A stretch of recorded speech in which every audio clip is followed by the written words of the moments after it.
You're listening to Spectrum on Voice FM. So Mabel, the next bit you're gonna talk about is basically very important to the queer community. It is kind of like where it all started.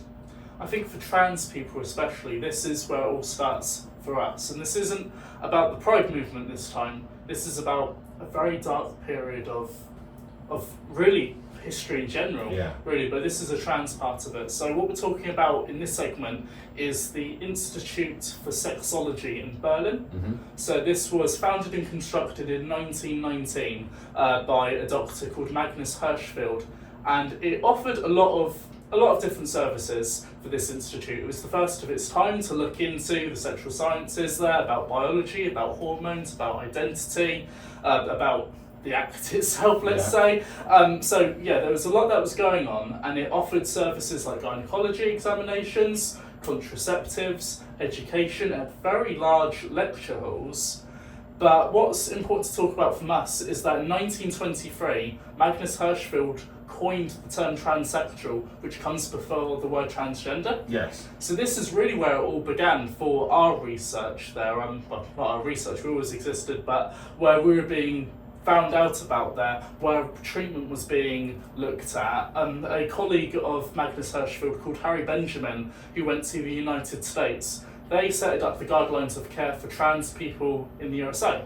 Worldwide as well. Yeah, so this is where it came into about taking hormones, and also it is actually where an early version of sexual reassignment surgery comes from as well there. So the surgery that can help us to be ourselves, to eliminate gender dysphoria, against transition, and also some facial surgery too was looked at, like facial feminization and masculinization. So these were incredibly important things there. Again, you'd think in the 1920s this was happening. You wouldn't think of trans people that long ago. If you asked, I think, a normal person or someone listening there, when do you think trans people were discovered or something, you might even say 2015 or something like that. So it was a very long time ago there.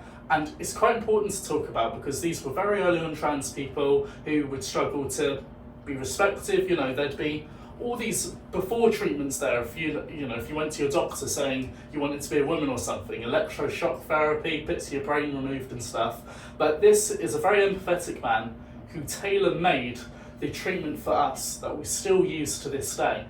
And it was sort of like the flourishings of what we could consider the first queer community in Weimar, Germany. Because trans people worked there as well. And I think Magnus Hirschfield was quite important in Weimar, Germany especially, because there was quite a large queer nightlife that was starting as well, networks. Yeah, it's where you get songs like Cabaret from, the musical Cabaret. Yeah, so it really was an important time, but it was very short-lived as well. Sadly, yes. It shone brightly for a while, but it couldn't last. It couldn't last, and the reason why is on the 6th of May 1933, the Institute of Sexology, again, this amazing institution, it was broken into and occupied by not just Nazis, but youths that supported the Nazis, and several days later, it was all burned. So all of the research about trans people, this is why you don't hear about trans people this far back, because all of the research about us there, all of the discoveries there, stuff that could still be important to this day, things about,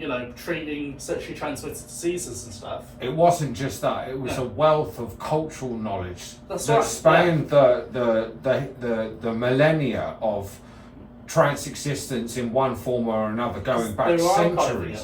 There was some cultural documents from all around the world, and they were centralised at the Institute. Yeah, and over a week in the 1930s, it was burnt down by the Nazis.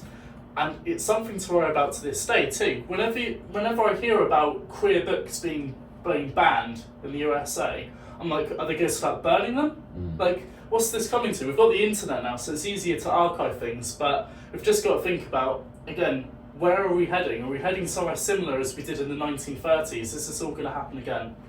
It does depend on who controls the internet, Mabel. Southampton's Voice. Voice FM.